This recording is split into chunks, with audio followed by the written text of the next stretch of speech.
Welcome back to Reflections Unfiltered. I'm John Harvey here with Nikki Callahan and Eden Varlin. Now, today's episode, The Pixel That Changes Everything, is really about a scientific leap that's, well, honestly, it's the closest thing I've seen to magic since the first time I stood in a dark room and watched an image appear from nowhere. Let's talk about the team at the University of St Andrews. They've fused OLEDs, so organic light emitting diodes, with something called holographic metasurfaces.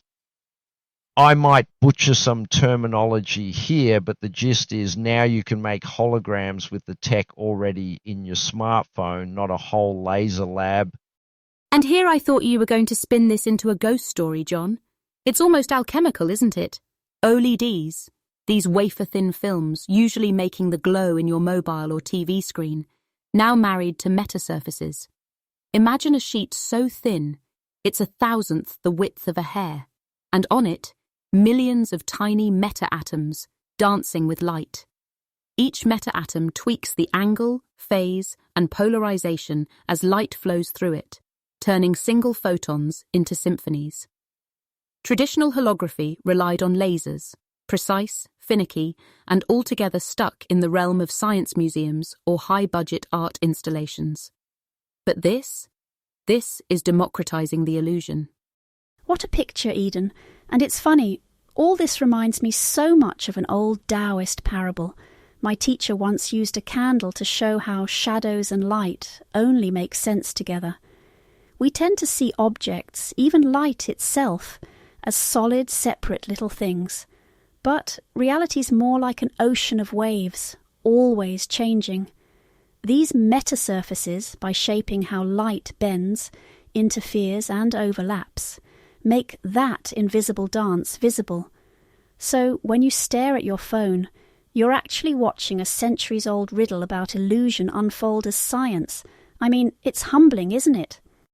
Absolutely. And what's wild is the simplicity. Combine an OLED with this metasurface, control the shape of each meta atom, and suddenly light doesn't just paint a flat image, it's sculpted, twisted into a hologram. I used to think it'd take decades before we escape the flat screen prison. So this research, in my opinion, flattens that timeline, or, unflattens it, literally.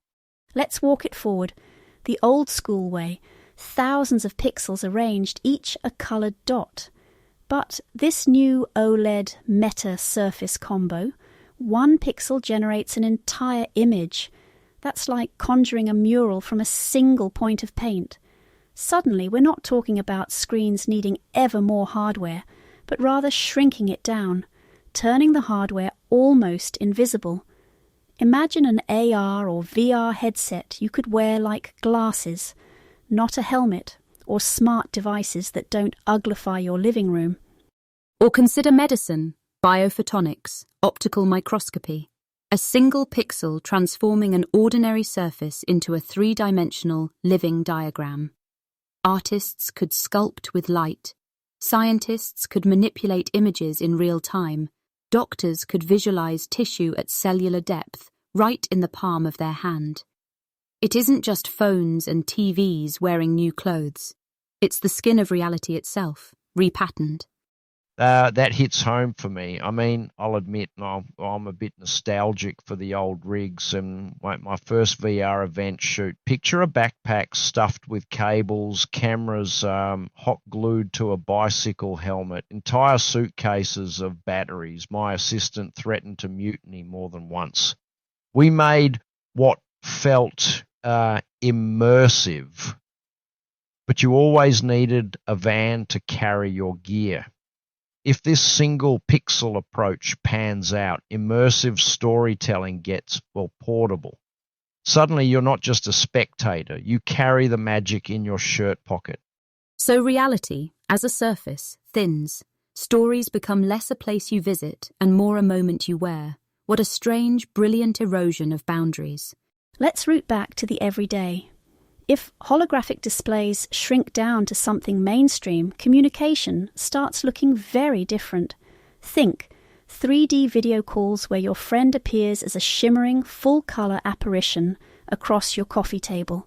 Education, suddenly kids hold historical artifacts, planets, even whole marine worlds as holograms, spinning them with their fingertips. For data security, picture anti-counterfeit labels or encrypted messages only visible as live holograms. That's hard to fake, hard to steal. The optimism is justified, but I'd throw in a dose of reality, scalability. I've seen countless lab miracles stall when someone tries to roll them out in the real world. Manufacturing these metasurfaces at scale, making them affordable, and locking in durability.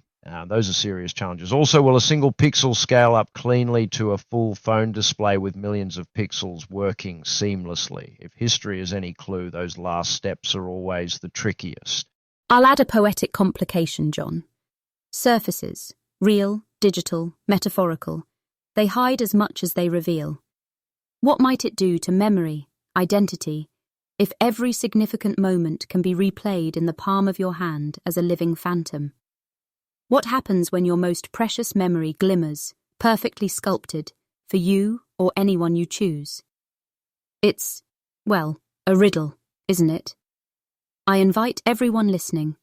Conjure the memory you'd most love to see flickering, holographic, in your own palm. Trace its outline in possibility. Then ask, what would you do with it? That's beautiful, Eden. Bit haunting too. But back to practicalities. There's still the leap from prototype to a global household staple. Costs, standards, even figuring out reliable manufacturing, all hurdles. But, like past episodes, whether martial arts or tech disruption, we know transformation rides the risky edge between dream and daily life. Let's pull the lens back one last time. If this technology takes off, the way we communicate, work, play, love could shift dramatically. Imagine telepresence. It's no longer a fuzzy Zoom call or glitchy avatar. Instead, a living, breathing likeness of your colleague or loved one, standing life-sized in front of you, projected from your phone. It brings us a step closer to presence without travel, radically immersive yet oddly intimate. The end of the flat screen, the end of the rectangle, will have rituals of presence that no longer depend on geography or 2 dimensions. There's a shadow and a spark to that. Possibilities for connection, yes, but also for deception or overwhelm if we're not careful. As always, any spell powerful enough to reshape presence can also, if misused, estrange us from the here and now. Which is why collaboration matters so much. Researchers, developers, industry, this is the moment to join forces. Prototypes need to become products, and products must serve real human needs. There's a call here for humility and partnership, and a bit of playfulness too.